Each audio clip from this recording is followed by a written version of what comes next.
নমস্কার বন্ধুরা, জ্যোতি চ্যানেলে তোমাদের স্বাগত। তো আজকে বানাবো আমি পটল পোড়ার চাটনি। তো আমার তো খুবই ভালো লাগে, আশা করি তোমাদেরও ভালো লাগবে। তো প্রথম থেকে শেষ অবধি দেখতে থাকো, না ভালো লাগলে অবশ্যই একটা লাইক শেয়ার এবং কমেন্ট করে জানাবেন যে কেমন হয়েছে। তো এই যে আমি পটল নিয়ে নিয়েছি, এই পটলগুলো ইউজলেস, মানে খুব ইউজলেসও নয়, একটু পেকে পেকে গেছে।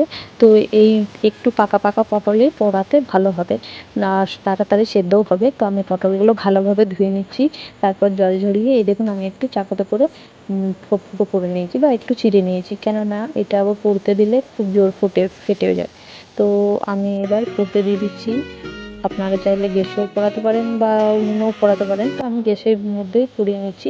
তো এইভাবে উল্টো পাল্টা করে ভালোভাবে এটা পুড়িয়ে নেব পটলগুলো। রোজ রোজ আমি ভিডিও আপডেট দিতে পারছি না, তার জন্য আমি খুবই দুঃখিত। আশা করি আপনারাও আমার সাথে থাকবেন, তাহলে আমি আরও ভরসা পারবো। তো আরও ভিডিও আমি আপলোড করতে পারবো। তো এই দেখুন পটলগুলো পোড়ানো হয়ে গেছে। এবার আমি একটু ঠান্ডা হয়ে গেলে আমি কালো কালোগুলো বাদ দিয়ে দিলাম। তারপর এখানে আমি শিলের মধ্যে নিয়ে নিচ্ছি দুটো কাঁচা লঙ্কা। আমি ঝালদার লঙ্কা নিয়েছি, আপনারা চাইলে যে স্বাদ মতো ঝালটা দেবেন। আর 5 থেকে 6 কোয়া মতো রসুন নিয়ে নিয়েছি, আর পটলগুলো নিয়ে নিয়েছি। এইগুলো আমি খুব ভালোভাবে বেটে নেব মিহিন করে।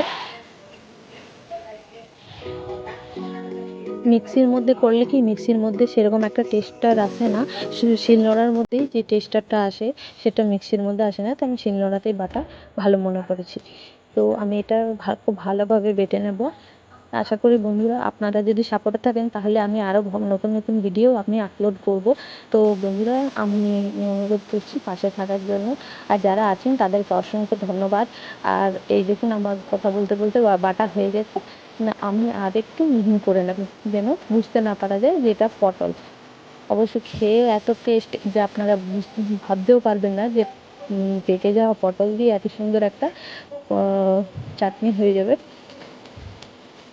তো আমি এবার দিয়ে দিলাম স্বাদ মতো নুন।